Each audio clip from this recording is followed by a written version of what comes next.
quiero comenzar haciendo algunas aclaraciones que tienen que ver con la clase anterior. ¿Qué tipo de aclaraciones? Somos muy dados a exagerar algunas cosas y producto del miedo o del fanatismo o del misticismo, agrandamos las cosas y a veces hasta malinterpretamos las cosas. En la clase pasada estuvimos mirando que el campo de batalla principal del enemigo es la mente, que el enemigo pelea en la mente, que el enemigo ataca en nuestra mente y que es en nuestra mente donde tenemos que librar la batalla. Eso básicamente es lo que estuvimos enseñando en la clase pasada. Y hablábamos de que la mente tenía unas puertas, unas compuertas, y que esas puertas son los sentidos, que a través de los sentidos se entra en nuestra mente. Pero ojo, estoy hablando de los pensamientos, estoy hablando de los argumentos, estoy hablando de las cosas que el enemigo quiere implantar en mi mente. No estoy hablando de una posesión. No estoy hablando de que una persona por mirar, por ver o por oír cosas termine poseída del enemigo. Ojo con eso, porque yo no he dicho eso, no enseño eso, no es correcto eso. Estamos hablando de el campo de batalla, es decir, donde el enemigo nos da la batalla, y esa batalla el enemigo nos la da en nuestra mente. Antes de que usted entre en un estado de depresión, de angustia o un ataque de pánico, el enemigo tiene que colocar en su mente un pensamiento de terror, un pensamiento de desgracia, un pensamiento de miseria o un pensamiento. Eso es lo que hace el enemigo. Coloca pensamientos en su cabeza. Y si usted no da la batalla, esos pensamientos llevan a otros pensamientos y a otros pensamientos y a argumentos, y él logra, por así decirlo, hacer que usted pierda el control de su mente, el control de sus pensamientos, y se convierte usted en un manojo de nervios o en un manojo de depresión, de tristeza, de miedo o de envidia, de amargura, de rabia, de resentimiento o de complejo de inferioridad. Pero todo eso proviene de qué? De que el enemigo logró instalar un pensamiento dentro de su mente, y eso entró a través de la puerta de los sentidos. En ningún momento hemos hablado de posesión demoníaca. Ojo con eso, porque yo no quiero que ahora estén con el cuento de que no podemos ver para allá ni mirar para acá porque se nos puede meter un demonio. No, esos son cuentos, ya estos son cuentos, mitos y fábulas que enseñan algunas personas.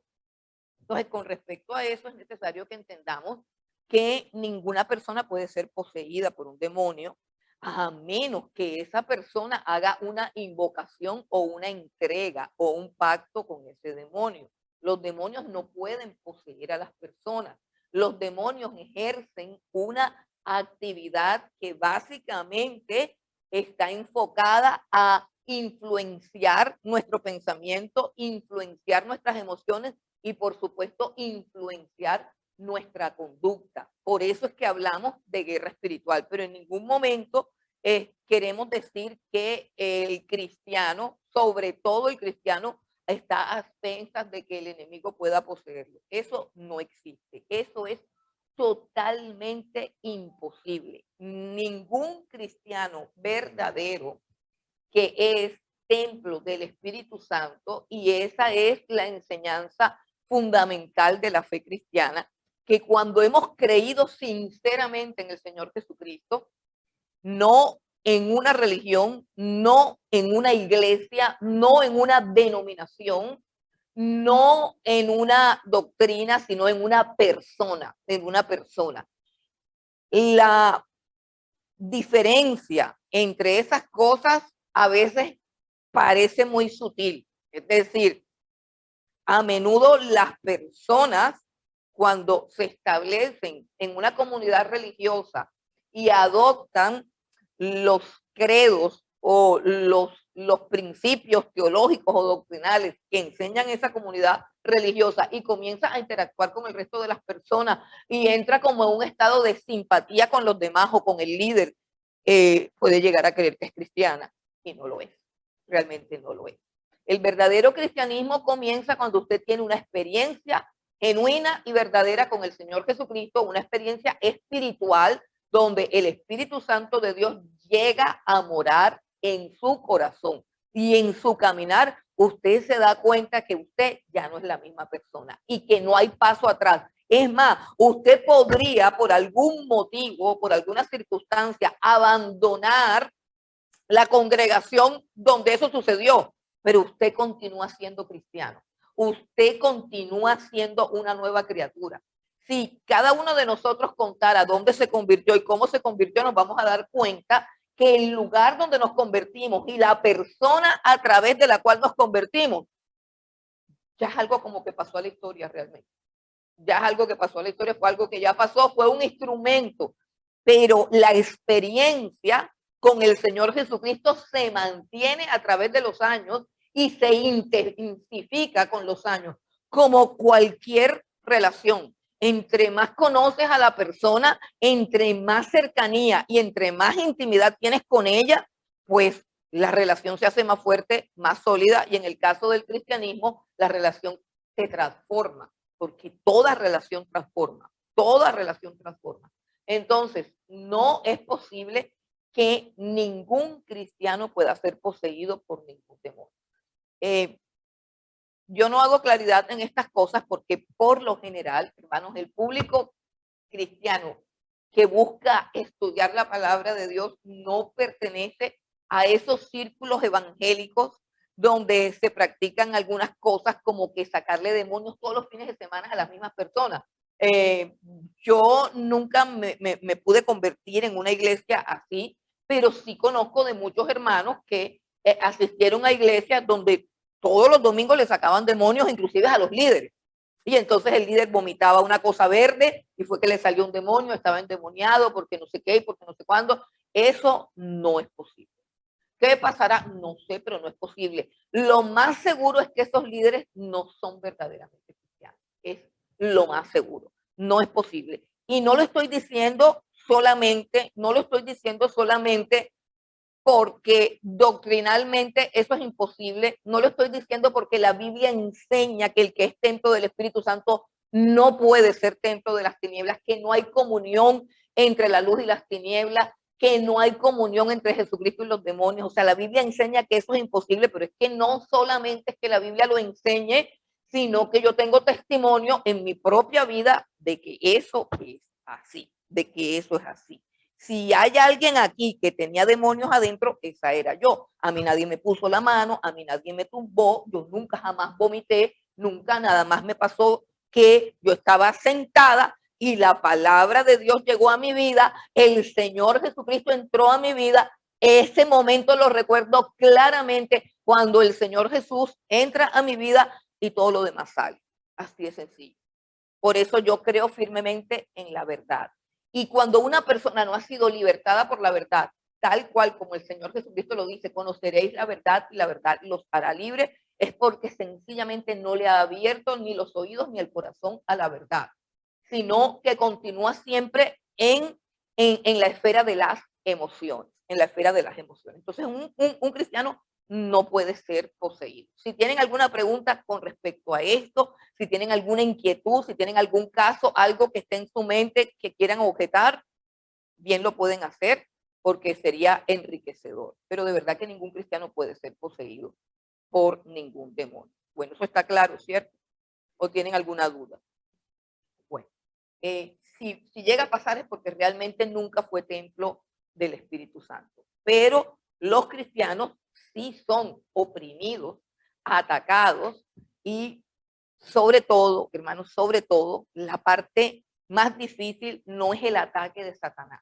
Cuando Satanás ataca, ataca con permiso. Yo les he dicho, Satanás ataca con un permiso del cielo. Él no te puede atacar, no te puede hacer daño a menos que Dios le dé permiso. Y esto era así en tiempos de Job, cuando Cristo no había despojado a los principados y a las potestades de toda la autoridad que en ese momento tenían. O sea, antes de la muerte, en la cruz del Calvario del Señor Jesucristo, Satanás tenía muchísima más autoridad que la que tiene ahora, muchísima más autoridad, y aún así no podía hacerle daño a Job a menos que Dios le diera permiso. Entonces, lo complicado no es el ataque de Satanás. Lo más peligroso, hermanos, lo más peligroso es la seducción de Satanás. Nosotros siempre estamos como que a expensas de que el diablo nos ataque, pero no siempre estamos conscientes de que el diablo tiene una herramienta más sutil y más fuerte y más eficaz, que no es el ataque directo, sino la seducción. Cuando él logra atraernos, como dice Santiago, cuando de nuestra propia concupiscencia somos atraídos y seducidos por Satanás para hacer el mal.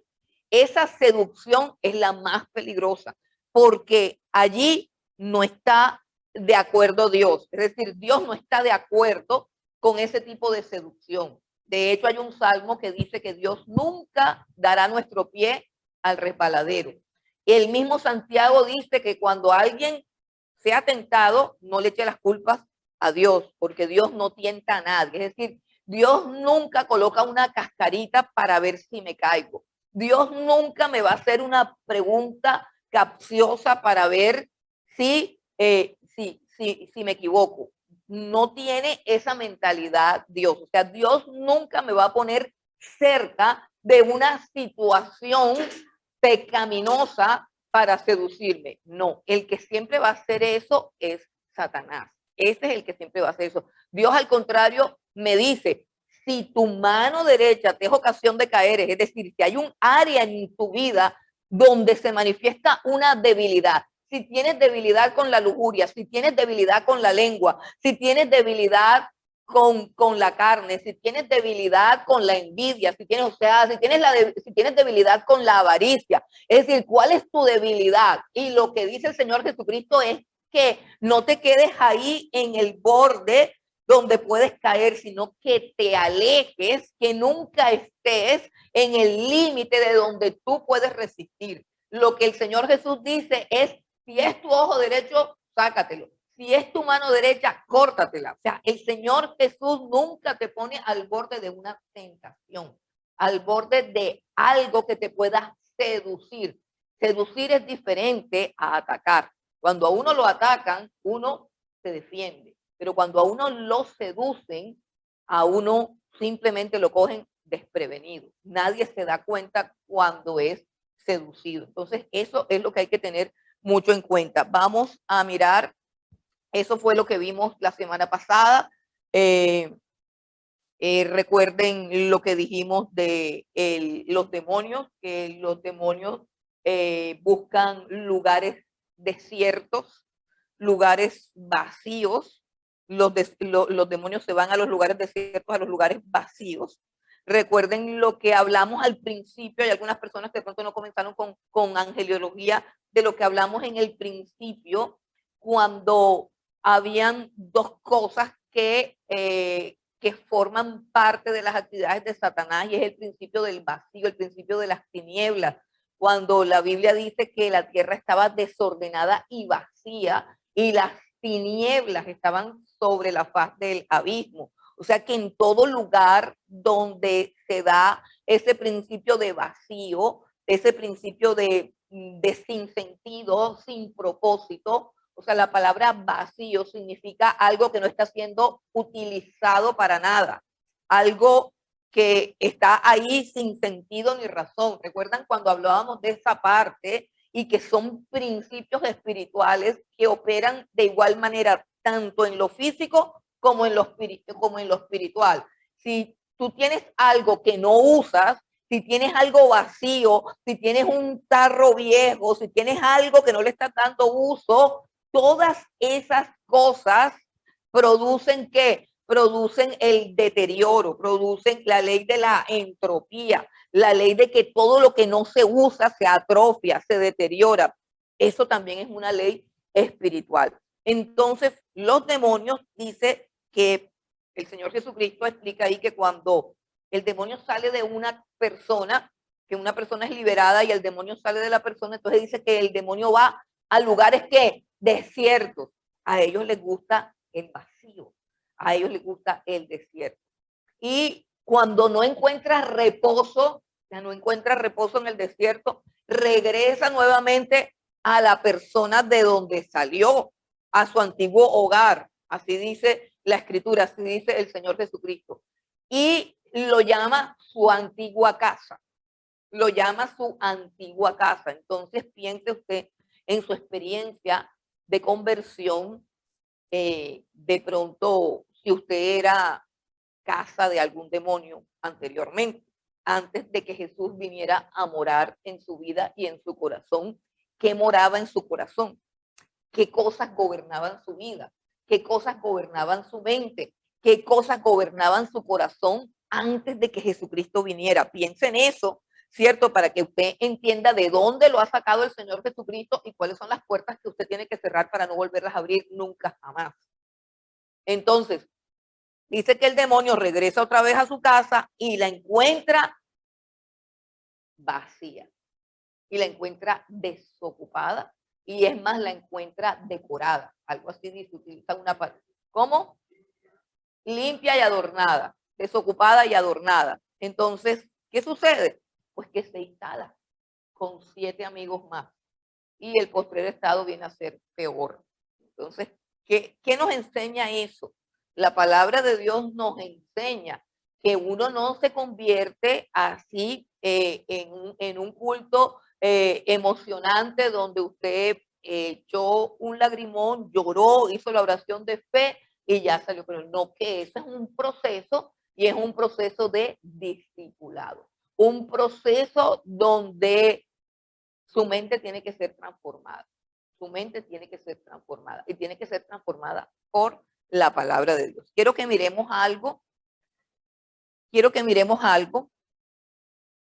Estamos hablando de que el principal campo de batalla del enemigo es la mente y ahí él instala qué pensamiento. Recuerden, no es que el demonio se muda para su mente, sino que el demonio establece pensamientos. Establece pensamientos, principalmente pensamientos de miedo. Pensamientos de miedo. Si usted revisa la escritura, intentando conocer el carácter de Dios, intentando conocer el propósito de Dios, intentando conocer el corazón de Dios, qué es lo que Dios quiere para usted. Normalmente, siempre, siempre, siempre, Dios dice en su palabra, no temas, no temas. Y toda la escritura es útil para erradicar el temor del corazón. ¿Cuándo vino el temor al corazón del hombre? Cuando el hombre pecó. Cuando el hombre pecó, después de la conversación con Satanás, después de que se comieron el fruto prohibido, entonces se escondieron. Cuando Dios pregunta, ¿dónde estás? ¿Por qué estás escondido? Entonces Adán le dice, tuve miedo, tuve miedo, tuve miedo. Es por primera vez que él experimenta eso que es del miedo. Entonces, Dios siempre en su palabra dice, no tengas miedo. Tú sufres de miedo, sufres de ansiedad, sufres de pánico. Eso lo quita la palabra de Dios.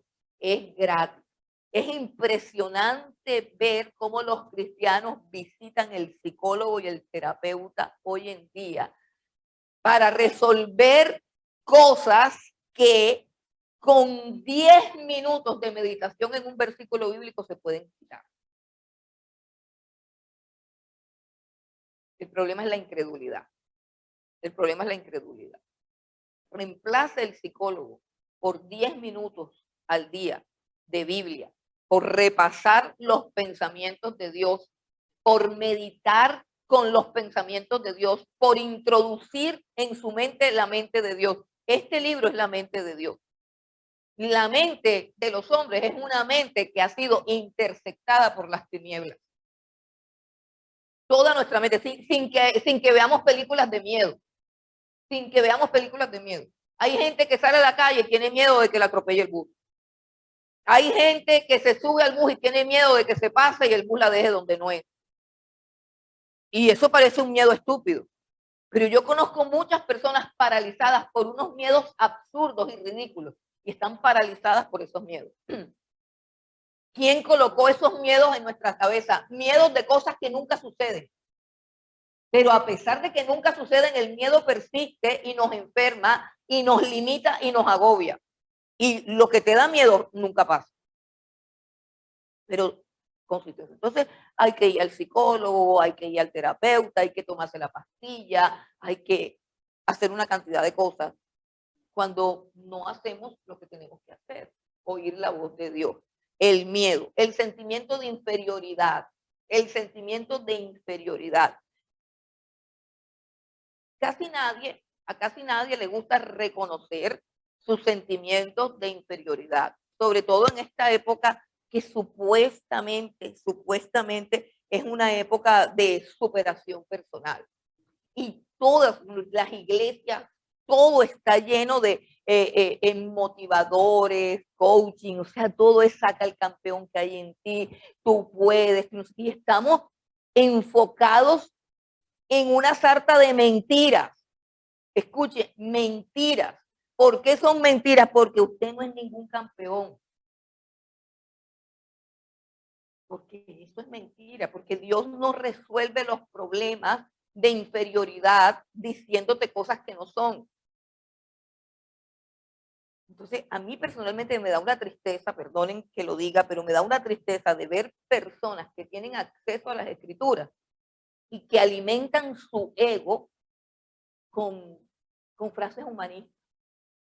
Ah, es que yo soy una mujer empoderada, yo soy una mujer que a mí me derriban, pero yo me levanto. Y entonces yo, no sé qué, un poco estupidez, un poco bobada. ¿No? No nombran a Dios. No hay ningún versículo bíblico que pueda restaurar una vida que está destrozada. No, no, cuando Moisés dijo, yo soy gago, a mí no me van a creer, mejor manda a otro que yo. Dios nunca le dijo, tú no eres gago, tú no, si te van a creer. Yo, mira, Faraón no te va a creer. Por más, puedes hacer lo que quieras que no te va a creer. Faraón no, es más, entre más le hables, más duro se pone. Bueno, y el Dios que puede quitar la gaguera, no se la quitó. Si Moisés llegara a nuestras iglesias hoy en día, hermanos, tratarían de sacarle el demonio de la gaguera, tratarían de meterle 50 minutos. Hermano, y lo glorioso de Moisés es que era gago. La gloria de Dios se manifestó en que él era gago, que era un niño traumatizado, hermano. A los 7 años se lo quitaron a la mamá y se lo llevaron para allá. A los 7 años él dejó de ver a su mamá. De chiquito lo metieron en una canasta y lo echaron en el río. El leíto más traumatizado que ese no hay. ¿Dónde le hicieron encuentro a Moisés? ¿Dónde le hicieron sanidad interior? ¿Dónde lo llevaron? ¿Dónde le dijeron que había maldiciones? A Moisés no le hicieron nada de eso. Y la Biblia dice que este es el hombre más grande que hubo. Antes del Señor Jesucristo está Moisés. En el Antiguo Testamento el personaje que sobresale es Moisés. Eso es sagrado. Pregúntele usted a un judío, Moisés es lo más grande que hay. Y dice el Nuevo Testamento que era un varón poderoso en palabra. Luego no era gago. Y en ningún momento dice que le quitaron la gaguera, ni que trabajaron con sus hijos. No, hermano, no se trata de eso.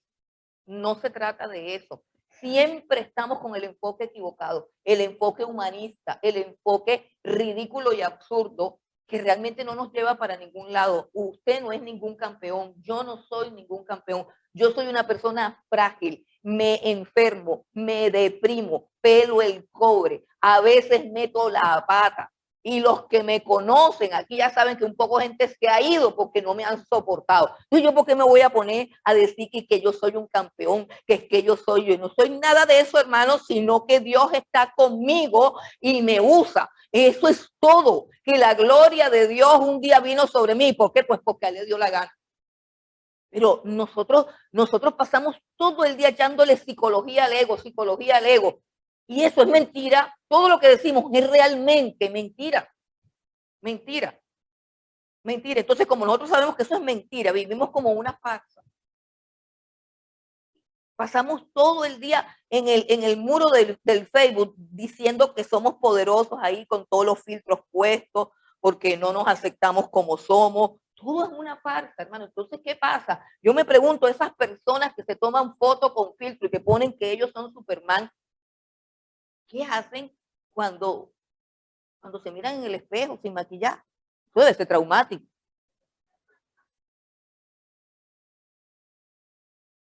No, hermano.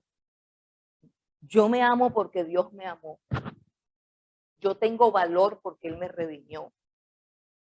Yo sé quién soy por lo que dice la palabra. Miren, no hay una palabra más poderosa para restaurar la autoestima y la razón de ser del ser humano que la palabra de Dios, que dice que yo soy escogida, predestinada, sellada, que soy apartada, que soy acepta en el amado. Hermano, si eso no sirve, yo tengo que ir donde un psicólogo y ponerme a decir bobadas ahí acerca de que yo soy que la mujer empoderada, que yo soy la mujer. Eso no es cierto. Entonces, el enemigo ataca con sentimientos de inferioridad. Y esos sentimientos de inferioridad se empeoran, ¿por qué? Precisamente porque lo que el mundo está exigiendo son unos niveles de perfección, tanto física como mental y emocional, que no existen. Repito, niveles de perfección física, mentales y emocionales que no existen. Es decir, que vivamos una mentira.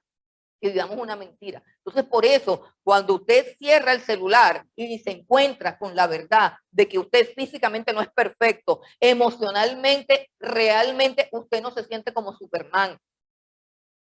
Cuando usted se da cuenta de eso, pues lo único que queda es tirarse de un quinto piso, porque la vida no tiene sentido. ¿Por qué? Porque nos alimentamos de mentiras. Entonces, es necesario que usted sepa quién es.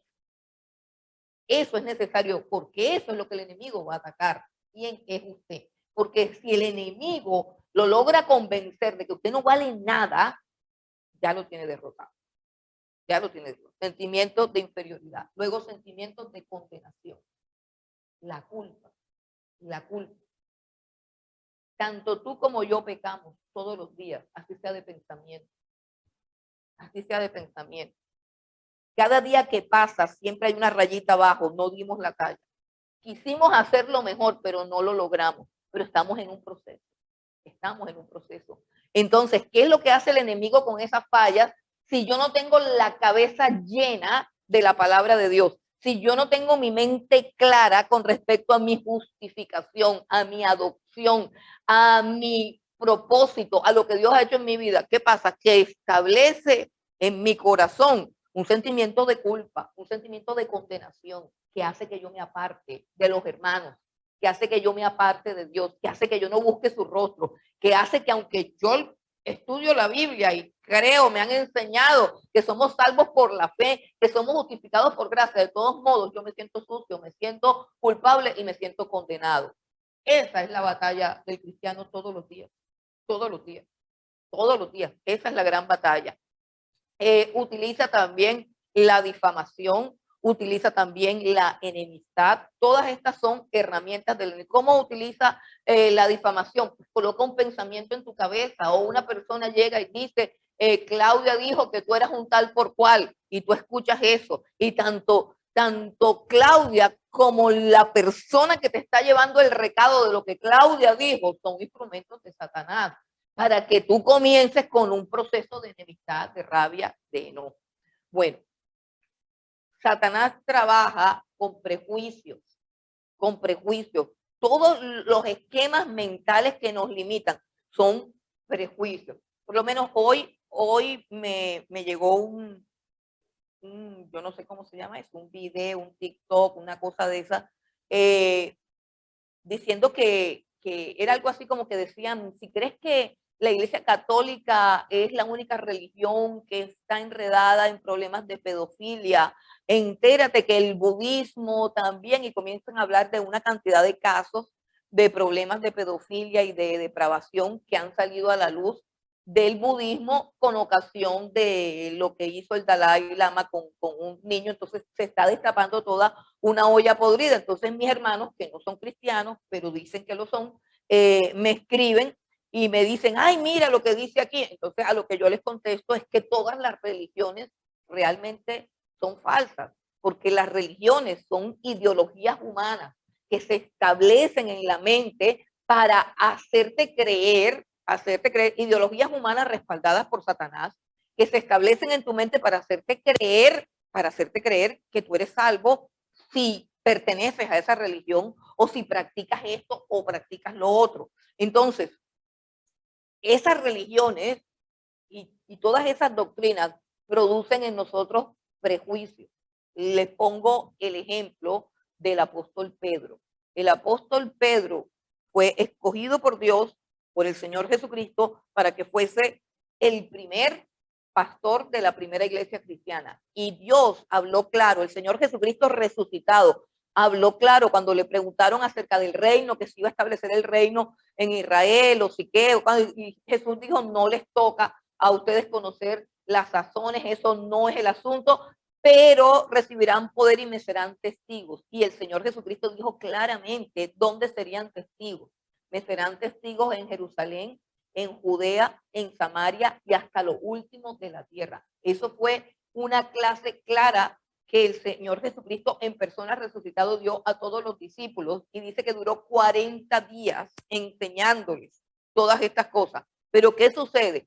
Que Pedro tenía un esquema mental producido por la religiosidad judía, donde él no podía obedecer el mandato de Jesús de llevar el evangelio hasta lo último de la tierra, porque él consideraba, óigase bien, el apóstol Pedro consideraba que si se juntaba con una persona no circuncidada se iba a contaminar.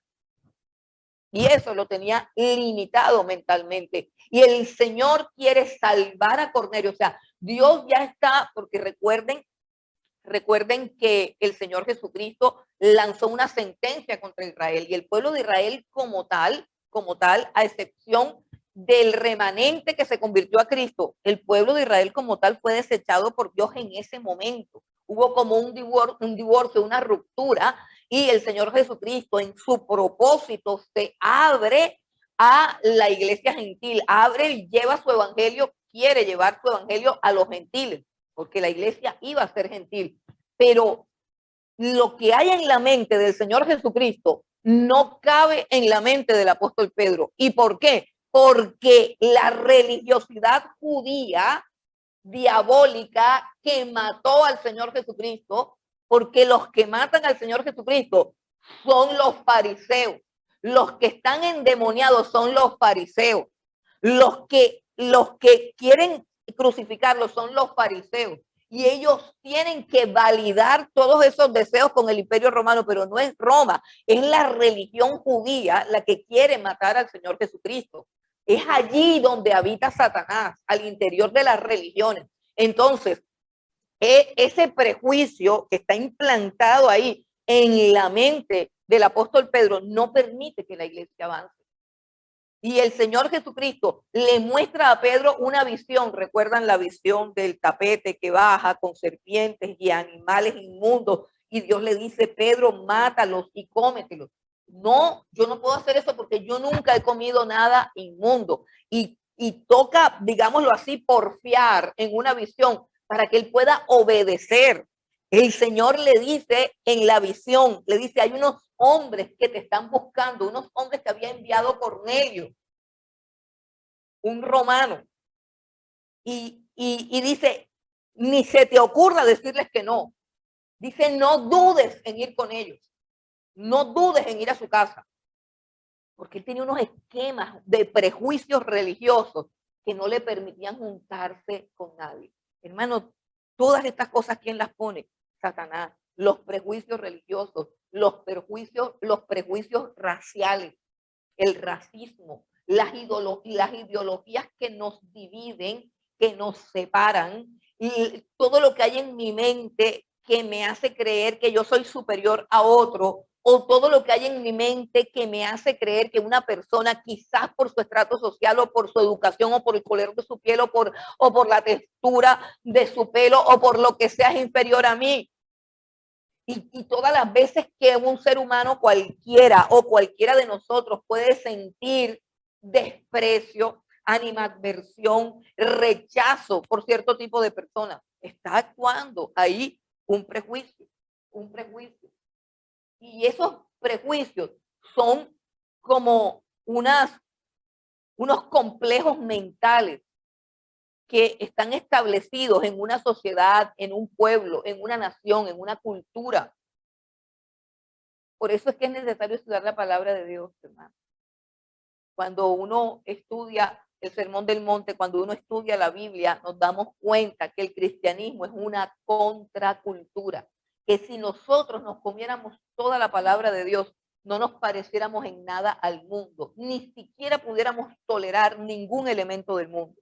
Pero como hay una cantidad de vacíos mentales, una cantidad de vacíos estructurales en nuestra mente, en la comprensión que tenemos de las cosas, una cantidad de vacíos de la palabra de Dios, el mundo los llena con sus ideologías y con sus bobadas. El diablo, a través de los pensamientos, produce fortaleza. Quiero que vayamos a este texto que muchas veces ha estado malinterpretado en 2 de Corintios. Vamos un momento a 2 de Corintios.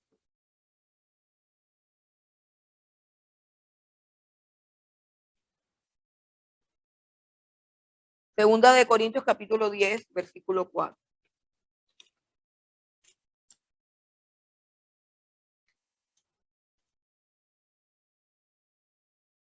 Bueno, nosotros utilizamos este texto para muchas cosas, pero a veces no lo utilizamos para lo que es. Segunda de Corintios capítulo 10, versículo 4. Dice, porque las armas de nuestra milicia no son carnales, sino poderosas en Dios para la destrucción de fortalezas. Primero, paremos ahí, ¿qué es una fortaleza? El apóstol Pablo está hablando en términos alegóricos. Aquí está hablando en términos de metáfora. Vamos a lo que literalmente es una fortaleza. Literalmente una fortaleza en ese contexto es una muralla, un muro de contención inexpugnable que protege a una ciudad. Eso es una fortaleza. Detrás de la fortaleza, las personas están seguras.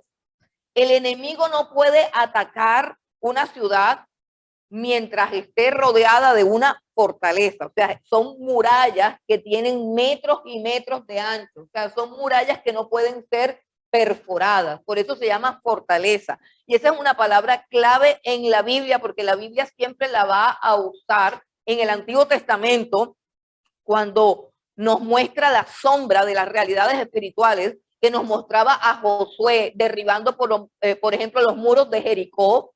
Jericó estaba rodeada de unas murallas. Jericó tenía alrededor una fortaleza que no permitía que el enemigo ingresara. Entonces, en esos términos es que el apóstol Pablo está utilizando la palabra fortaleza, pero no está hablando de las fortalezas físicas, de los ladrillos, de las piedras. No existían ladrillos, sino piedras, de las piedras que conformaban esas murallas inexpugnables, sino que está hablando de unas fortalezas mentales que están construidas en vez de piedras por pensamientos. Yo quiero que sigan el hilo de lo que está diciendo el apóstol Pablo para que lo tengamos más claro.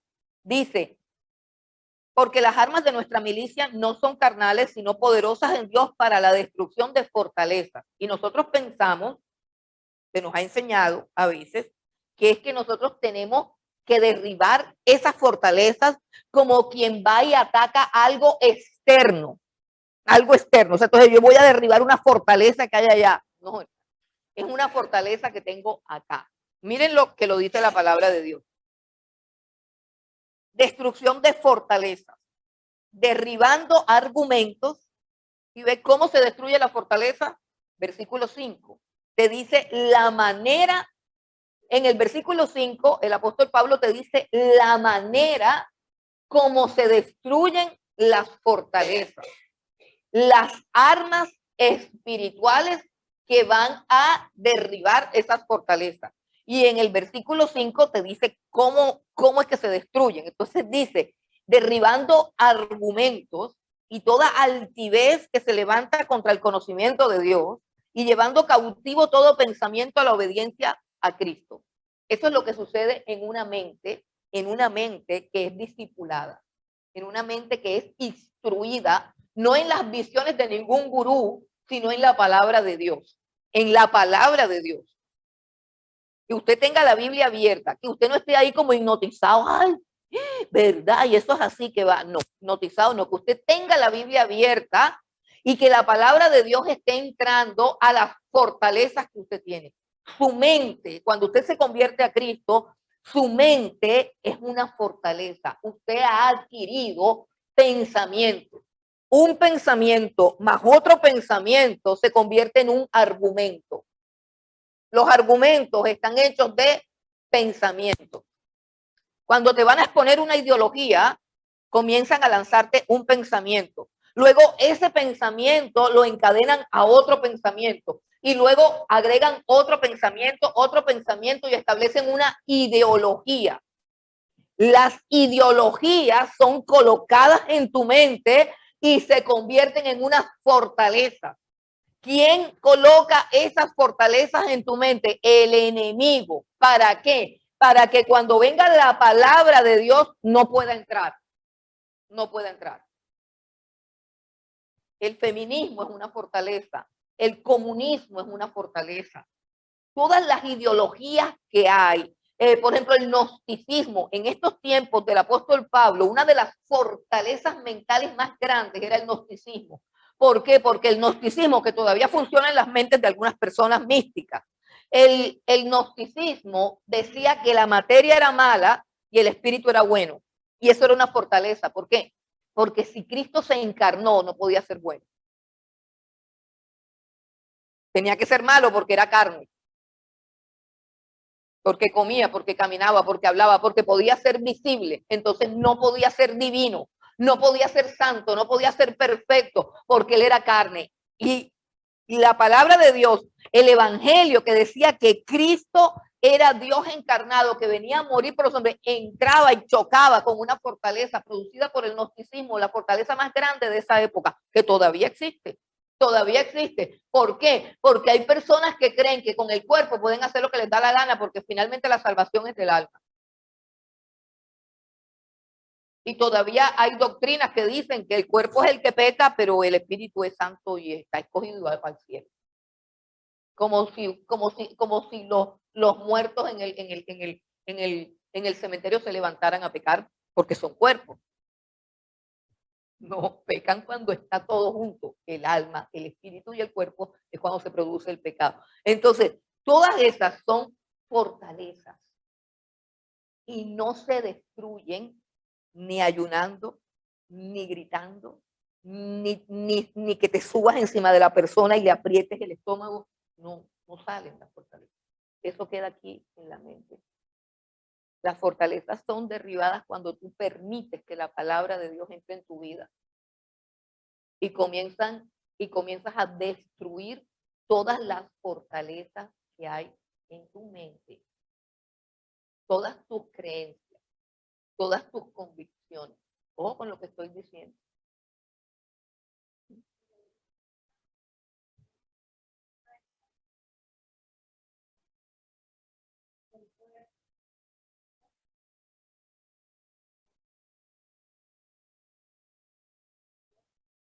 Sí, claro, claro, lo mismo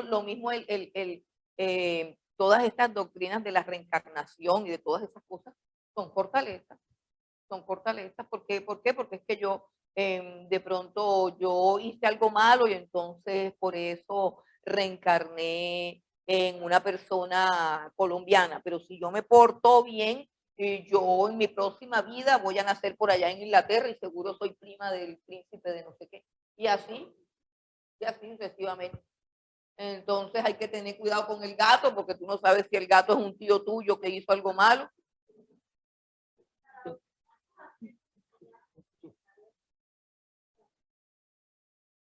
Claro.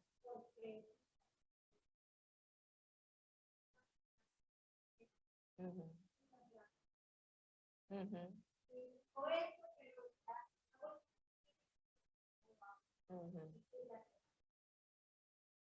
Claro, claro, y está súper de moda ahora. Está súper de moda eso, todo lo energético, todo lo... Una de las cosas, a mí me gusta mucho lo natural, creo en la medicina natural en el sentido de que, pues, yo creo que es mejor comer sano antes de empeparse.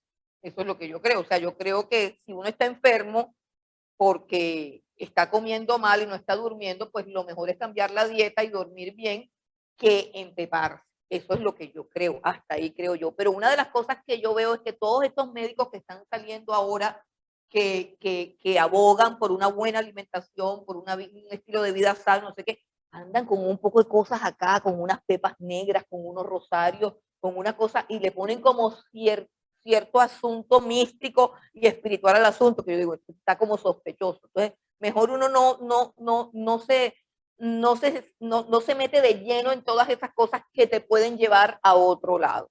Uno tiene que tener cierto equilibrio con todo.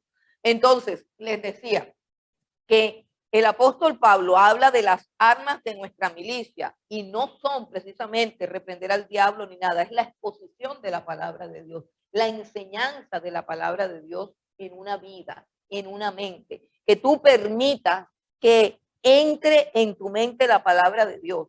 Y si en tu mente entra el conocimiento de la palabra de Dios, el error tiene que salir. El error tiene que salir. Uno de los problemas más graves que hay es que las personas no resisten concentrarse más de 10 minutos en la palabra de Dios.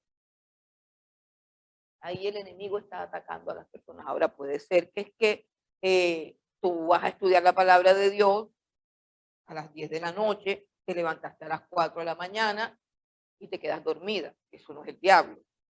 Pues que simplemente ya es hora de dormir. Ya tienes que cambiar el horario. O sea, ahí no hay ningún diablo. Pero si tú estás bien levantada, desayunaste, no sé qué, y tratas de leer la Biblia y no puedes, pero ver la televisión sí puedes, sí hay un componente espiritual, te están estorbando. Te están estorbando, tienes que ver qué es lo que haces, tienes que sacudirte y tienes que reprender ahí, ¿sí? Porque algo está pasando.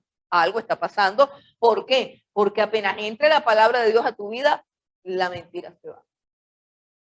La esclavitud se va, la depresión se va, el miedo se va, los complejos se van, las ataduras se van, los prejuicios se van por la palabra de Dios, por la palabra de Dios.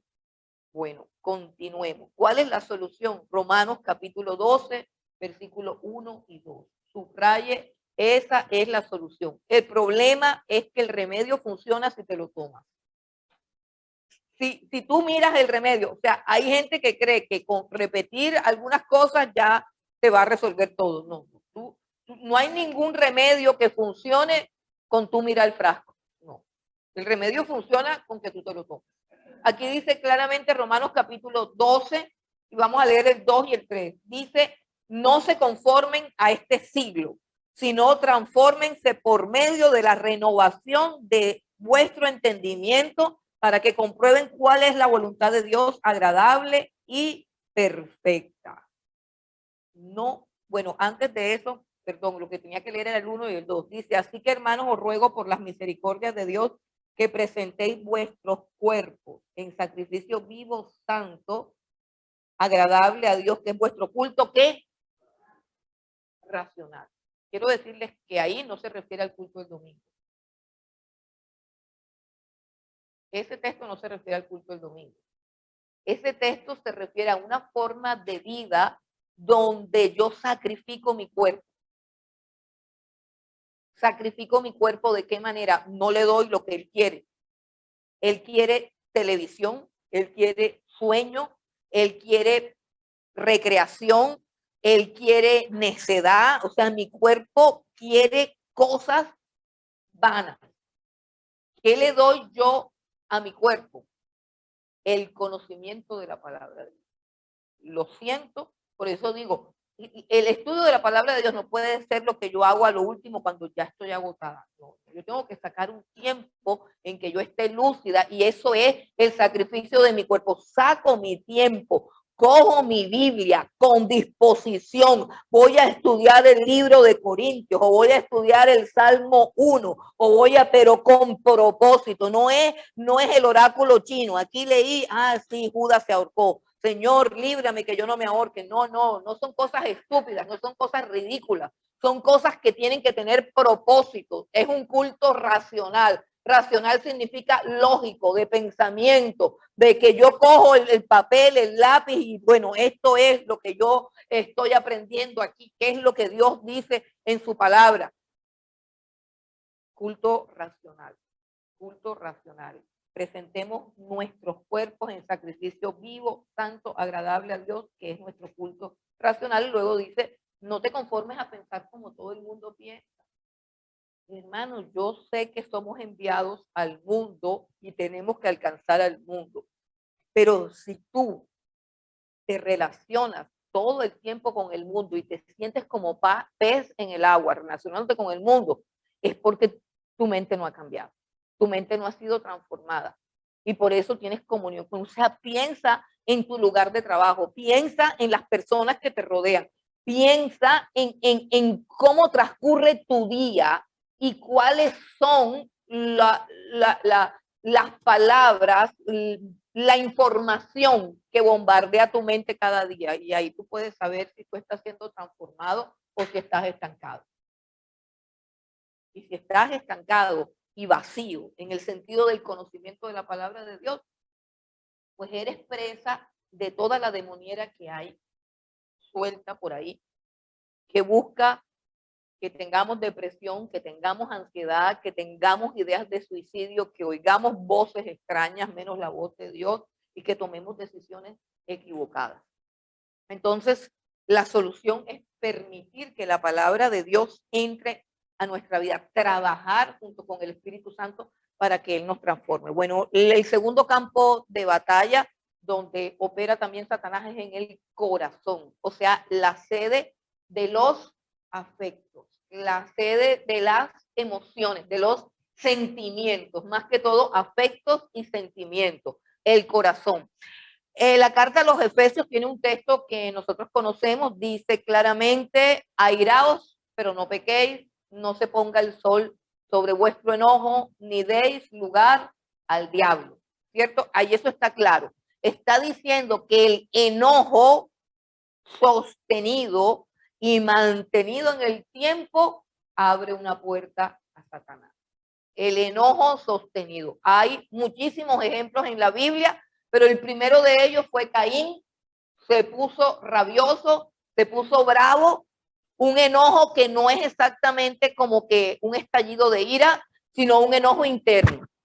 No piense que porque usted no grita, no se enoja. Al contrario, hermano. La gente que grita canaliza el enojo con el grito. Ya gritó, ¿y qué podemos hacer? Y eso no es bueno porque la Biblia dice quítese toda gritería, quítese. Sí, pero es que el que gritó, gritó. Pero es que hay un enojo súper destructivo que es el que cargan algunas personas calladas por dentro. Así era el enojo de Caín. El enojo de Caín hizo que decayera su semblante, es decir, que tuviese apariencia de depresión. Si usted lee en la Biblia, Dios lo confronta y le dice, ¿por qué está decaído tu semblante? Dios no le dice, pero ¿por qué estás gritando tanto? ¿Por qué pateas? ¿Por qué tiras las cosas? ¿Por qué tiras la puerta? No. El enojo que se amaneció, durmió y se levantó miles de noches en el corazón de Caín fue un enojo que lo llevó a la depresión, un enojo que lo mantenía introvertido, no se comunicaba con nadie, hasta que finalmente dice el Señor, si tú sometes ese enojo a ti, o sea, si lo sometes, si lo dominas, tú lo puedes controlar. Pero si no, le decía el Señor, el pecado está a la puerta. Es decir, Dios le abre los ojos a Caín y le dice, estás a punto de cometer un grave error. Caín no hace caso de la voz de Dios. Él solamente mantiene su odio, lo mantiene callado, no dice nada, hipócritamente no se expresa, no dice nada, hasta que finalmente mata a su hermano. Judas. A Judas también le daba rabia. Le daba rabia que Jesús no lo prosperaba. Le daba rabia que Jesús gastara la plata. Le daba rabia, el evangelio de Jesús le daba rabia a Judas. Judas se muestra como una persona que le gusta el dinero, que le gusta el poder, que le gusta prosperar, pero no dice nada, ahí está callado. Ahí está callado. Y eso fue minando su corazón. Entonces, no se ponga el sol sobre vuestro enojo, ni deis lugar al diablo. También tenemos en Hebreos capítulo 12, otra cita que habla del corazón. Vamos un momentico a Hebreos. Hebreos capítulo 3, perdón. Hebreos.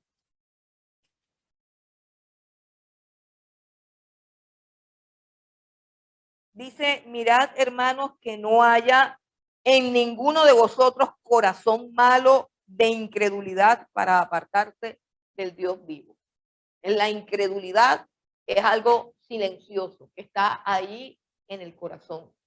Por eso nosotros tenemos que examinar si realmente creemos en Dios, más allá de la doctrina, más allá del culto, más allá de la religión. Tú realmente crees en Dios, es decir, tú eres una persona que ora esperando una respuesta de parte de Dios. ¿Tú crees que Dios es real? ¿Tú crees que Dios puede cambiar tus circunstancias? ¿Tú crees que Dios puede actuar en tu vida? ¿Tú crees que si tú oras, Dios te oye? O sea, cosas reales y prácticas. De pronto hay corazones que han creído como los demonios. Los demonios creen y tiemblan, pero los demonios no obedecen. Y Hebreos capítulo 12, versículo 15.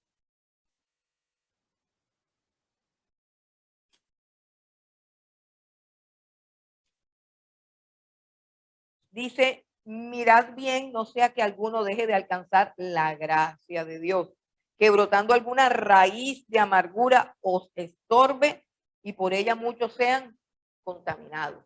Dice raíz de amargura. ¿Qué es una raíz? Es algo que está enterrado, es algo que está oculto, pero que en cualquier momento, por cualquier circunstancia puede brotar. No sé si usted ha tenido experiencias o ha conocido personas a las que les pasa algo o usted les hace algo y reaccionan de una manera desmesurada, de una manera como que, pero no fue nada, pero la ofensa y la manera tan agresiva como reaccionan muestra que esa persona tiene una raíz de amargura. Es decir, si cualquier cosita que dice alguien te resiente, te lleva a llorar, te lleva a deprimirte, te lleva a que ya no te sientes bien, a que se te dañó el día, es posible que no estés reaccionando a ese incidente en particular, sino que cargas una amargura. Eso hay que examinarlo. Hay que examinarlo porque el corazón es engañoso. Nosotros nos engañamos, fingimos que no nos afecta, aún fingimos perdonar y no hemos perdonado. Y en el evento de que sucedan algunas cosas, sale a la luz que no hubo tal perdón o sale a la luz que hay una carga de amargura más allá. Entonces hay que tener mucho cuidado con eso. En el corazón se alberga el enojo, la amargura, la rabia, la envidia y todas esas cosas mantenidas en el tiempo son una puerta abierta para Satanás. Pero hay que tener también cuidado con las cosas románticas, con las cosas tiernas o más bien con a quien le abrimos el corazón. El libro de Proverbios también nos dice que sobre toda cosa guardada, guarda tu corazón porque de él mana la vida. O sea que debemos tener muchísimo cuidado a quien le abrimos el corazón. Luego, y la palabra de Dios nos dice que amemos hasta a nuestros enemigos. Eso es una cosa. Abrir el corazón es confiar en las personas y depender emocionalmente de esas personas. Abrir el corazón es que yo coloco mi esperanza en el amor de esas personas. Es que yo establezco una relación de dependencia con una persona. que dice que porque se congrega en la iglesia creo que es un hermanito o una hermanita. Ahí es donde tenemos que tener cuidado con el corazón. Cuando, repito, yo comienzo a establecer una relación que va más allá del amor que Dios nos ordena, que amemos hasta nuestros enemigos, y ya esto es una relación en la cual yo pongo mi confianza en esa persona. Yo pongo mi esperanza en esa persona. Le entrego a esa persona el dominio de mi estado de ánimo, porque si esa persona no me llama, ya me deprimo. Si esa persona no me saluda, entonces me deprimo. Le estoy entregando mi corazón a alguien que lo puede dañar, que lo puede destruir, que me puede traicionar y que eso puede pasar, pero el problema es que me va a afectar de tal manera que me voy a apartar de los caminos de Dios.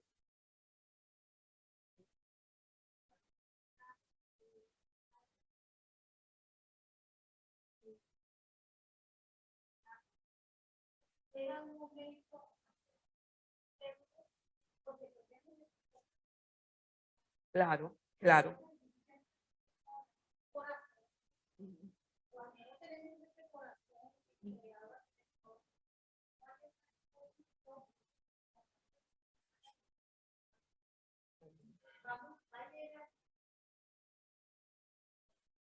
Claro, exacto. Y somos esencialmente sensoriales. El ser humano es esencialmente sensorial. Yo creo en lo que veo, yo creo en lo que oigo, yo creo en lo que toco.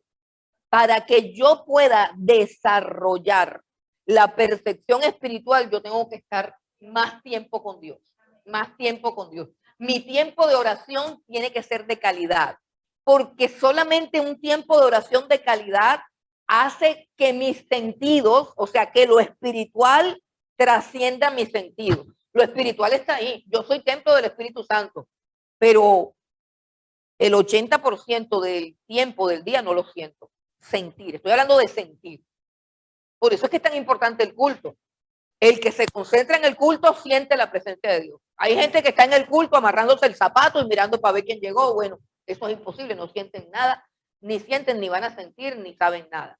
Pero si usted viene al culto con el corazón dispuesto y usted le ofrece a Dios sus 5 sentidos, usted va a sentir, a sentir. Ya no estamos hablando de la convicción de que Él está aquí porque dijo que está aquí. No, estamos hablando de un tiempo que es necesario para el alma, necesario para vivir. O sea, es que Dios lo diseñó así. Es decir, que tú sientas. ¿Qué dice el apóstol Pablo? No se embriaguen con vino. ¿Qué es lo que nosotros buscamos en el vino? Una sensación de placer, una sensación de plenitud. ¿Y por qué dice el apóstol Pablo, no hagan esto sino esto otro? Porque la necesidad es real y la necesidad en sí no es pecaminosa. O sea, la necesidad de yo tener una experiencia placentera no es pecado.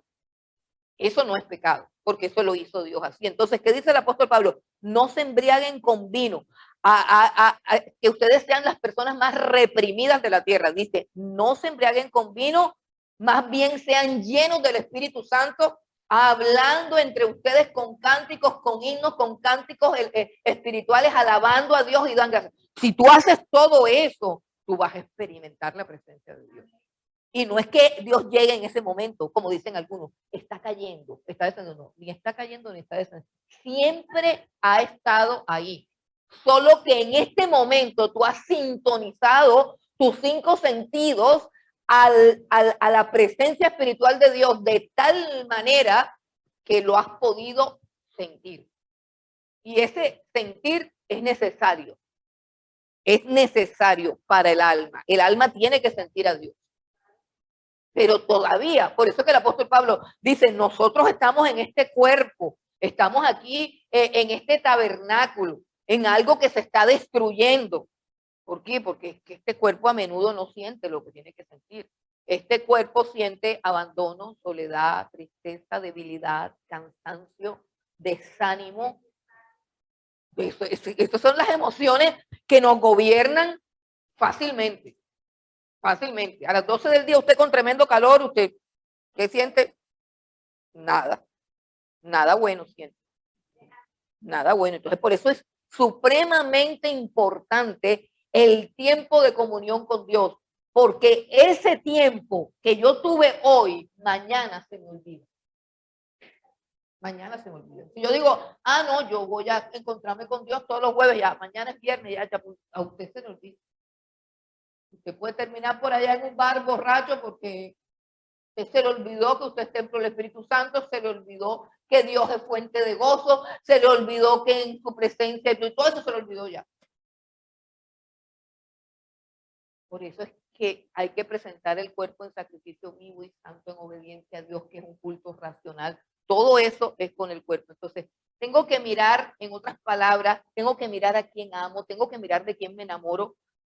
Y entonces, pero si yo me casé y ese es mi esposo, yo sí puedo entregarle todo mi corazón al esposo. No, hermano, tampoco, porque tú no puedes poner toda tu confianza en tu esposo. Estamos hablando de confianza, estamos hablando de la esperanza de que el otro te haga feliz y te satisfaga. Eso no lo puedes colocar en ningún ser humano, porque vas a ir mal parado. Ni siquiera en tu esposa, ni siquiera en tu esposo. Vas a ir mal parado porque esa persona no te va a proveer y vas a poner tu corazón, vas a exponer tu corazón a las problemáticas de la otra persona, a las heridas de la otra persona. El que fue herido le gusta herir, el que fue ofendido le gusta ofender. Si tú te expones a eso, no, por eso dice, guarda tu corazón, porque de él mana la vida. Bueno, continuemos que se está acabando el tiempo. La boca, la manera como hablamos, la manera como hablamos. Recuerden que no podemos ser poseídos por ningún demonio, podemos ser atacados, podemos ser seducidos, podemos ser influenciados y en algún momento, si nos descuidamos, también podemos ser controlados. Es decir, hacer cosas que no debemos hacer. Ok, entonces la boca. Conocemos todos el texto de Santiago, ¿cierto? Santiago es el más explícito en hablar de la boca, específicamente habla él de la lengua. Santiago capítulo 4, ¿cierto? Capítulo 3, dice el versículo 6, dice, de todo lo que dice, vamos al versículo 6, Santiago 3, 6. Yo creo que esa es la parte más fuerte de la descripción que hace Santiago del poder destructor y maligno de la lengua. Dice, y la lengua es un fuego, un mundo de maldad. La lengua está puesta entre nuestros miembros y contamina todo el cuerpo. Eso es literal. Hermano, eso es literal. Dice, la lengua está puesta entre nuestros miembros y contamina todo el cuerpo e inflama la rueda de la creación y ella misma es inflamada por el infierno. Hermano, usted puede prender un avispero en su casa con la lengua. Usted puede lograr que a su casa lleguen 1000 demonios con su boca. Eso es lo más destructor que hay. Abrir la boca y soltar todo el veneno es una puerta que se abre de par en par como Satanás.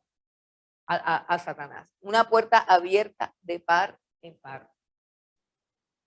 Recuerden lo que Jesús dijo, que no es lo que entra por la boca, sino lo que sale por la boca, porque prácticamente estamos hablando de la expresión de todo lo que hay en el corazón.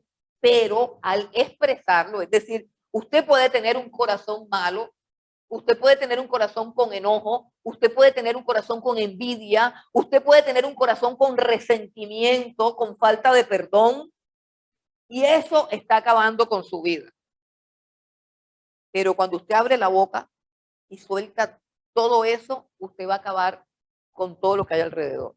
¿Sí entiende? Entonces usted está botando el veneno y al que le caiga, va a salir mal.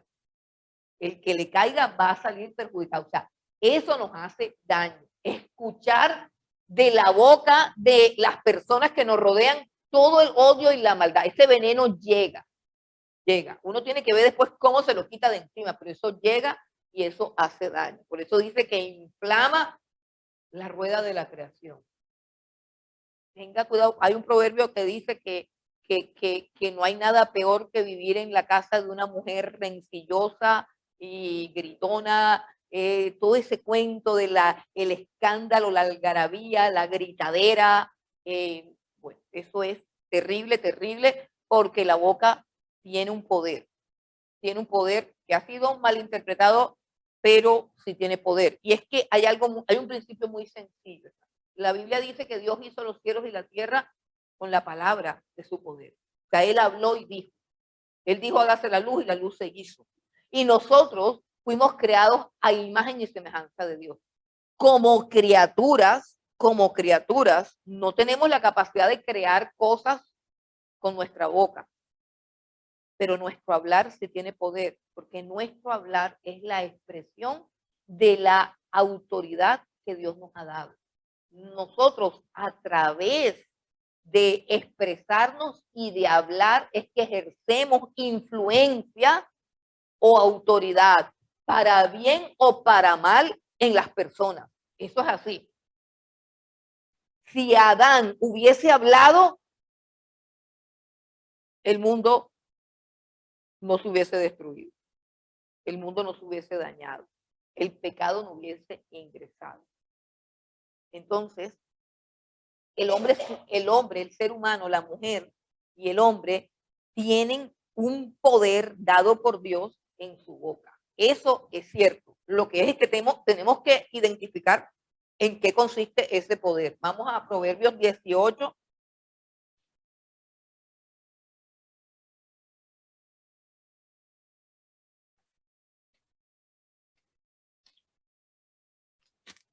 Y vamos a mirar algunos versículos del contexto de este capítulo 18, que es un conjunto de máximas que son bien interesantes. Vamos al versículo 4 primero, Proverbios 18, 4. Dice, aguas profundas son las palabras de la boca del hombre, y arroyo que rebosa la fuente de la sabiduría. O sea, que puede ser algo malo, pero también puede ser algo bueno. Vamos al versículo 6 al 8. Dice, los labios del necio traen contienda, y su boca los azotes llama. ¿Qué significa eso? Que una persona necia puede producir una contienda entre los hermanos y al mismo tiempo atraer un castigo para ella misma. Dice, y su boca los azotes llama. Es decir, por nuestras palabras tenemos que dar cuenta. La Biblia dice que de toda palabra ociosa vamos a tener que dar cuenta en el juicio del tribunal del Señor Jesucristo. Bueno, y dice también el versículo 7, la boca del necio es quebrantamiento para sí, y sus labios son lazo para su alma. Entre más estupideces, necedades e imprudencias nosotros digamos, más problemas vamos a tener en esta vida. Más problemas. El que más habla, más en problemas va a estar. Bueno, dice el versículo 8, las palabras del chismoso. Las palabras del chismoso son como bocados suaves y penetran hasta las entrañas. O sea, no hay nada que contamine más el alma que sentarse a hablar con un chismoso. Y al mismo tiempo no hay nada más sabroso. Eso es lo que dice aquí. Dice, son como bocados suaves. O sea, es como un placer morboso del alma cuando te sientas al lado de un chismoso que te va a decir algo de alguien. Pero al mismo tiempo va a contaminarte hasta las entrañas. Al mismo tiempo. Así que tenle miedo al chismoso. Bueno, y el versículo 21, 18, 21, finalmente termina diciendo, la muerte y la vida están en poder de la lengua, y el que la ama comerá de sus frutos. ¿Qué significa eso? Que así como la lengua puede producir muerte, o sea, contienda, discordia y hasta enfermedades en nuestros cuerpos por nuestra manera de hablar. Oigan bien, por nuestra manera de hablar. Yo no sé cómo explicarles esto. yo no sé cómo explicarlo, pero la gente chismosa y murmuradora es enfermiza, es enfermiza. Hermano, busque a una persona enfermiza. ¿Qué es una persona enfermiza? Es una persona que siempre está enferma y siempre se está quejando. Hermana, es chismosa, es criticona, es murmuradora. Eso produce enfermedad. Eso impide la sanidad de cualquier cosa que uno tenga. Hay que tener muchísimo cuidado con la lengua. La lengua enferma a la persona que habla de más. Entonces, el poder de la vida, el poder de la muerte, el poder de la vida también está en la boca. O sea que sí tenemos un poder, pero no es un poder para crear, no es un poder para producir dinero, no es un poder para cambiar circunstancias, pero sí es un poder que trae vida, sobre todo si lo que tenemos en nuestra boca es la palabra de Dios. Hay algo bien importante con respecto a esto, y es que si nosotros hemos creído, si nosotros somos personas de fe, si somos personas de fe, y si nosotros creemos en las promesas de Dios, nosotros también tenemos que tener un modo de hablar y una conversación coherente con nuestra fe. Es decir, no es correcto que una persona diga que es creyente, que conoce las escrituras y que a la hora de hablar sea pesimista, negativa, rencorosa, criticona. No es correcto, porque no concuerda lo que dice creer con lo que proclama. Y eso es supremamente importante, porque tú puedes creer en tu corazón que Dios es bueno. Tú puedes creer en tu corazón que Dios oye tus oraciones, pero te levantas en la mañana y sale de tu boca una frase que anula por completo todo lo que pediste y toda posibilidad de que lo que pediste venga a tu vida. ¿Por qué? Porque tú estás proclamando que no vendrá. O sea, tú mismo estás diciendo que no va a suceder. Tú mismo estás diciendo que el día va a ser malo, que te vas a enfermar, que no tienes suerte, que la vida es dura, que esto va a pasar. O sea, tú mismo estás proclamando lo contrario de lo que supuestamente has creído o de lo que supuestamente has esperado. Y la Biblia sí enseña eso. O sea, enseña que el hombre de fe tiene que tener un hablar de fe. Y el hablar de fe no es un hablar mágico de abracadabra, pata de cabra, yo decreto, yo ordeno, yo visualizo, yo piso. No, es un hablar de proclamar lo que la palabra de Dios ha dicho, lo que la palabra de Dios me ha prometido. Entonces, en eso sí radica la batalla espiritual. Ahí es cuando yo lanzo la espada, ahí es cuando yo realmente hago la guerra espiritual. Cuando yo, al ver las circunstancias, por negras, terribles que sean, en esas circunstancias yo declare la palabra de Dios. Declare la palabra de Dios. Por ejemplo, el salmista dice, el Señor es mi luz y mi salvación, ¿de quién te temeré? El Señor es la fortaleza de mi vida, ¿de quién he de temer? ¿Y cuándo creen que dijo eso? Dice, cuando se juntaron contra mí los malignos, los angustiadores y mis enemigos, ellos tropezaron y cayeron. Aunque contra mí se levante guerra, yo estaré confiado, porque Dios me protegerá, me meterá en su tabernáculo, me guardará en su brazo. ¿Y eso de dónde lo saqué? Del sueño de anoche, yo lo saqué de la palabra de Dios. Eso es guerra espiritual. Eso es lo que yo tengo que declarar. Esas son las armas que yo tengo. Y así como ese salmo, hay para todo. Para todo hay. Contra todo dardo del enemigo hay un escudo en una de estas hojas. Contra todo dardo del enemigo. El asunto es que no lo dejes entrar. Y no estoy hablando de la meditación. No estoy hablando de la meditación, estoy hablando de hablarla. Estoy hablando de hablar. La Biblia enseña que debemos hablar la palabra de Dios. No es solamente que me la como, es más, desde el proceso de la salvación, desde el momento mismo de la salvación, la Biblia dice que si confiesas con tu boca que Jesucristo es el Señor y crees en tu corazón, solamente creer no sirve y confesar sin creer menos. Eso es hipocresía. Pero yo puedo creer en mi corazón y no confesar nada, no funciona. Lo que yo creo se materializa cuando yo lo declaro. Les pongo un ejemplo en Primera de Corintios capítulo 4. Vamos un momentico para que lo veamos más claro en Primera de Corintios capítulo 4.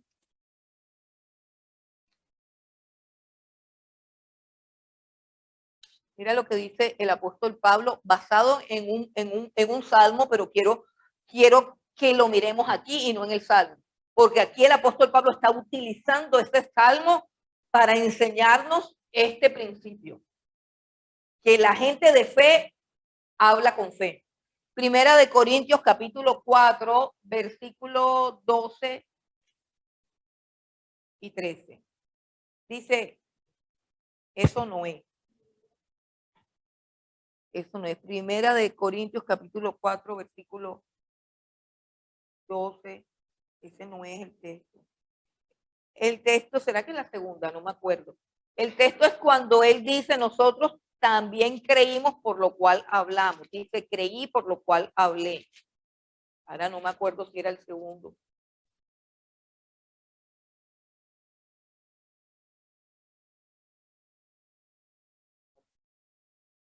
Es la segunda. Ah, bueno, entonces sí me equivoco. Segunda de Corintios 4, versículo 13. Sí, dice, pero teniendo el mismo espíritu de fe, ¿sí ven? Teniendo el mismo espíritu de fe, tu espíritu tiene que estar de acorde con tu cuerpo y con tu mente. Tú no puedes con tu boca declarar una cosa contraria a lo que supuestamente has creído. Dice, pero teniendo el mismo espíritu de fe conforme a lo que está escrito, creí, por lo cual hablé. Nosotros también creemos, por lo cual hablamos. Es decir, hablamos conforme a lo que creemos. Y voy a colocar un ejemplo del propio Señor Jesucristo, que precisamente en este ejemplo se apoyan los de la confesión positiva, de que podemos decir, tengo plata y aparece el dinero enseguida. O si estoy enfermo puedo decir, estoy sano y inmediatamente se opera la sanidad. No, no funciona así. Pero sí nos enseña el Señor Jesús a que debemos hablar. Vamos a Marcos, capítulo 11.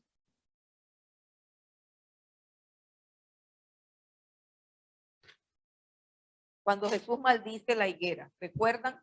Marcos capítulo 11, en el versículo 14, dice, entonces Jesús dijo a la higuera, porque recuerden que extendió la mano, tenía muchas hojas, pero no había fruto. Jesús tenía hambre, no encontró fruto en la higuera. Entonces el versículo 14 dice, entonces Jesús dijo a la higuera, nunca jamás coma nadie fruto de ti. Y lo oyeron los discípulos. Así que no fue que lo pensó, no lo dijo en su mente, alzó la voz y le dijo a la higuera, más nunca comerá nadie fruto de ti. Audiblemente lo proclamó, lo dijo como una sentencia. Y miren lo que dice ahora con base en eso, versículo 20, pasando por la mañana vieron que la higuera se había secado desde las raíces. Entonces Pedro, acordándose, le dijo, maestro, mira, la higuera que maldijiste se ha secado. Respondiendo Jesús les dijo, tened fe en Dios. No podemos tener fe en el poder de la palabra. La fe tiene que estar depositada en el poder de Dios, porque la super fe y la fe de la que habla la iglesia apóstata es una fe en mi propia boca, es una fe en el poder de mis palabras. No, no. La fe tiene que estar depositada en la persona de Dios y en su poder. Teniendo yo mi fe en el poder de Dios, es que puedo hablar, es que puedo hablar. Y dice, tener fe en Dios, porque de cierto os digo que cualquiera que dijere a este monte, dijere a este monte. Y aquí ya no está hablando de la oración, escucha, ya no está hablando de la oración, sino de la convicción que resulta de la oración. Tienes un problema, lo llevas a Dios en oración, oras fuertemente. Cuando tú recibas convicción Cuando tú sientas que eso está hecho y te lo confirme la palabra de Dios, entonces tú puedes hablar de que ya lo tienes. Eso es fe. Eso es fe. No es que yo crea que si lo niego o lo declaro, lo voy a lograr. No. Eso es confesión positiva.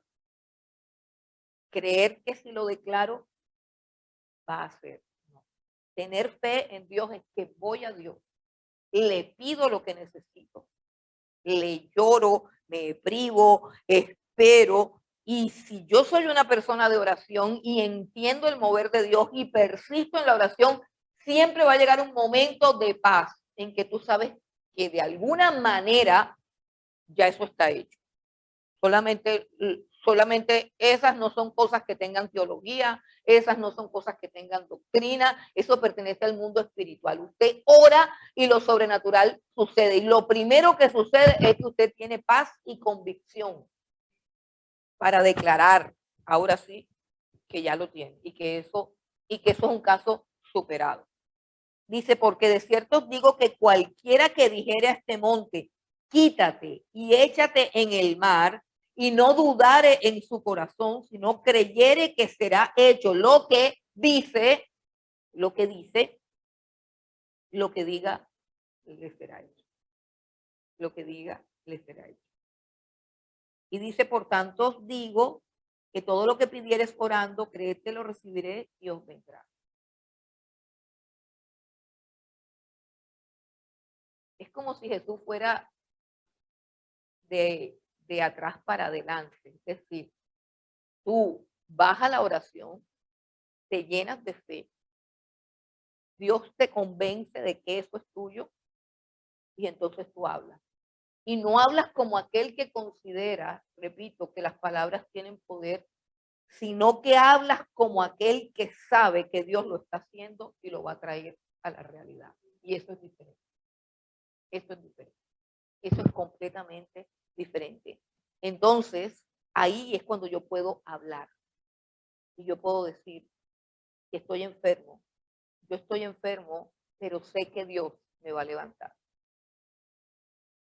Ahora mismo no tengo recursos, pero yo sé que Él proveerá. Eso es diferente. Parece que estuviera solo, pero Él nunca me va a desamparar. Es la proclamación de una verdad que es superior a mis circunstancias. Una verdad que es eterna y una verdad que es infalible, lo que Dios ha dicho. Pero eso tiene que llegar a mi corazón en forma de convicción.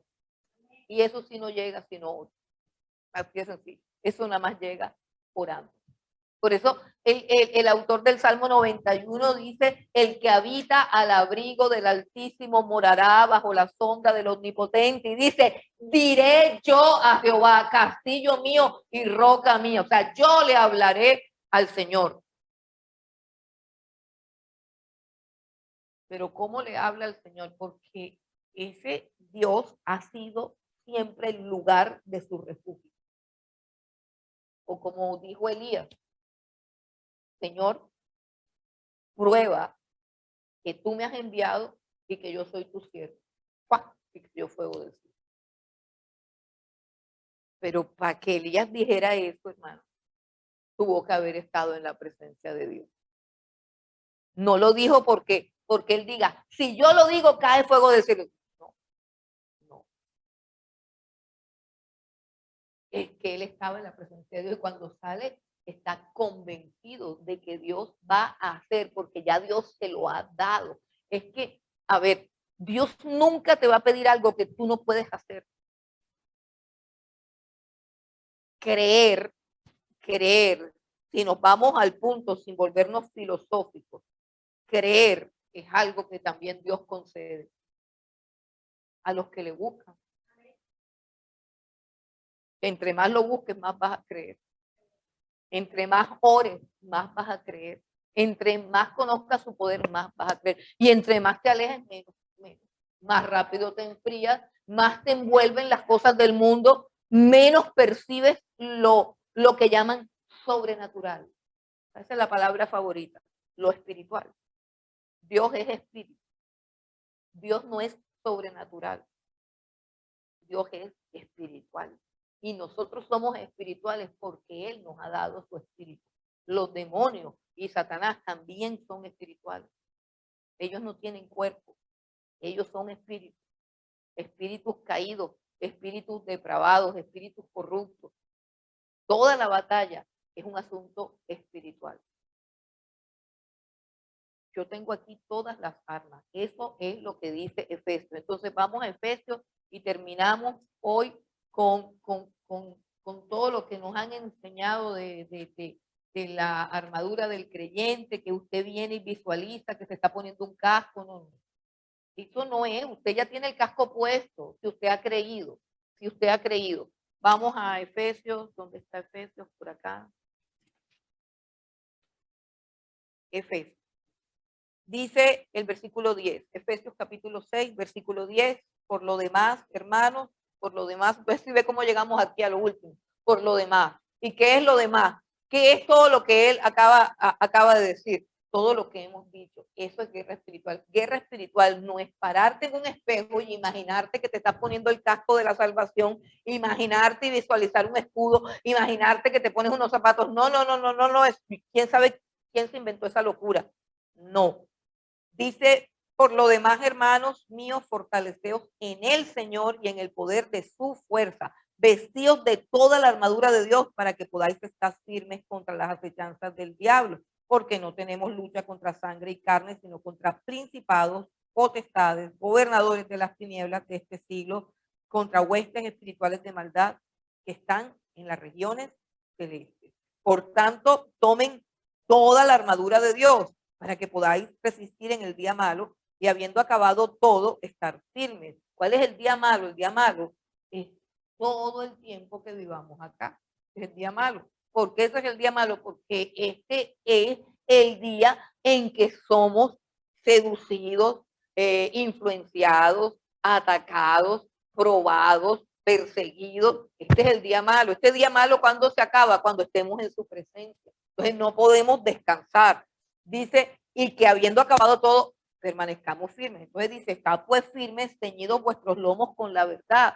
Eso no es algo que yo me pongo. La verdad es la verdad que me dio el Señor Jesucristo. ¿Y por qué dice ceñidos nuestros lomos? Porque el que está en la verdad, que está firme, Satanás no lo puede derribar. Dice, y vestidos con la coraza de justicia. Recuerden cuáles son los pensamientos que lanza Satanás a mi corazón para derribarme, pensamientos de culpa. Pero yo tengo una coraza aquí de justicia. Esa coraza de justicia dice que Jesucristo es mi justicia, que Él pagó en la cruz del Calvario y que la justicia perfecta del Señor Jesús me ha sido regalada, transferida, colocada por fe. Entonces yo tengo una coraza contra todo sentimiento de culpa que el enemigo quiera introducir en mi mente y llevarme a la condenación. Y dice, calzados los pies con el apresto del evangelio de la paz. ¿Qué significa eso? Significa que la guerra espiritual es una guerra por las almas. O sea, finalmente Satanás lo que quiere es que las almas permanezcan en pecado. Y el arma que nosotros tenemos para libertar las almas de la prisión del pecado y de la condenación es el evangelio de la paz. Esos son los zapatos de todo creyente. Esa parte no la enseñan. O sea, esa parte dicen que la batalla espiritual es para cuando te esté yendo mal, cuando estés enfermo, cuando te vayan a votar, cuando se estén metiendo contigo. No, la batalla espiritual es cuando tienes cualquier persona inconversa adelante y delante de ti y tienes el deber moral delante de Dios de predicarle el evangelio. Por eso dice, calzados los pies con el apresto del evangelio de la paz. O sea, que no te hagas el loco. Tú tienes el evangelio y tienes enfrente una persona que lo necesita escuchar. Dice, sobre todo, tomad el escudo de la fe con que podáis apagar todos los dardos de fuego del maligno. O sea, aférrate a todo lo que Dios dice que tú eres y a todas las promesas de Dios que están por encima de cualquier dardo que el enemigo te pueda dar. Y dice, y toma el yelmo de la salvación y la espada del Espíritu, que es la palabra de Dios. No es algo que te tengas que poner en un espejo, es es la vida cristiana completa, alimentándote de la palabra de Dios. ¿Y cómo se hace todo eso? Versículo 18, orando en todo tiempo, con toda oración y súplica en el Espíritu, y velando en ello con toda perseverancia y súplica por todos los santos. Una vida de oración es una vida de una persona que se fortalece continuamente en el Señor y en el poder de su fuerza. Una vida de oración y una mente ocupada en la palabra de Dios, no en las redes sociales, no en tantas estupideces, no en tantas necedades. Ocúpate en la palabra de Dios. Hoy al mediodía no agarres el celular, agarra tu Biblia. Al mediodía, cuando tengas un receso, no agarres el celular, agarra la Biblia y cómete 5 versículos de la Biblia para que tu mente no sea el blanco fácil de todos los dardos de Satanás. Entonces, al final de la semana estás deprimido, te sientes aburrido, te sientes culpable, te sientes triste, estás estresado, insultas a todo el mundo, te cae gordo tu papá, tu mamá, tus hijos, todo el mundo te cae gordo. ¿Por qué? ¿Por qué? Porque fuiste bombardeado de cosas que enfrían el alma. Todo el tiempo estamos bombardeados, todo el tiempo. ¿Y por qué no nos llenamos de su palabra? Esta es una generación que se enfrenta a retos, pienso yo, a retos diferentes, pero quizás más poderosos. O sea, nosotros no estamos siendo perseguidos por Nerón, no nos van a echar en el circo romano a que nos coman los leones, hermano, pero nos está comiendo el celular. Nos está comiendo la necedad, el cerebro se nos está carcomiendo. Tenemos la cabeza llena de basura, hermano, de necedad. Hablamos bobadas, hablamos estupideces. Escuchamos todo el día bobadas. O sea, el promedio del creyente es una persona necia y superficial. ¿Por qué? Porque ahí estamos en la red social, sube y baja, sube y baja, sube y baja. Entonces, hermano, eso es batalla espiritual. Orar, ayunar, buscar al Señor y controlar la puerta de mi mente, mis pensamientos. Aquí es donde el enemigo ataca, en mis pensamientos, en mi corazón, en mis sentimientos. Y eso es lo que tengo que revisar. El diablo está en esa rabia, en ese resentimiento, en esa cosa que yo no he podido perdonar por años, en esa conducta quisquillosa, en la gritería. Esas son las ataduras que el diablo tiene en mi casa, en mi hogar. El diablo está en el desorden, en la suciedad, en el deterioro de las cosas, en el dejarme llevar, en el consumir mi tiempo y que solamente me queda frustración. Porque los días pasan y lo único que quedan son arrugas, deterioro, cansancio y no producimos nada para el espíritu, no llevamos fruto, no hay ningún cambio, la vida se vuelve una monotonía. Pero si nos llenamos de la palabra de Dios y nos llenamos de su presencia, todos tenemos tiempo. Hermanos, renuncia a ese cuentico de que no tienes tiempo. Renuncia, porque todo el que revisa el WhatsApp, el Facebook y el Instagram tienen tiempo. Todo. Y aquí no hay nadie que se le junten los mensajes de ayer con los de hoy. Ya usted todos los días, al día. Entonces, hermano, ocupe su tiempo en algo productivo, porque el enemigo, repito, no está llevándose a los cristianos para el circo romano, el enemigo no los está torturando, el enemigo los está distrayendo, embobando, llenándonos de necedad, haciéndonos tontos, haciéndonos superficiales. Nos ha quitado la capacidad de leer la Biblia y la capacidad de orar. Ahí es donde nos ha acabado, ahí es donde nos ha destruido. Mientras un chino o un cristiano de Corea del Norte, que para poder leer una Biblia tiene que meterse debajo de una cama, porque si se lo llegan a encontrar con la Biblia, se lo llevan preso. Nosotros hoy tenemos Biblias, vean, de todos los colores. De todos los colores. Pero lo que mantenemos en nuestras manos es el celular. El celular. Los cristianos de antes, Biblia y himnario debajo del brazo, porque ni bobadas cantaban. Cantamos unas bobadas que ya eso da para otro curso. El curso de la música. La música, ese es otro curso que hay que hacer, porque recuerden que Satanás es músico.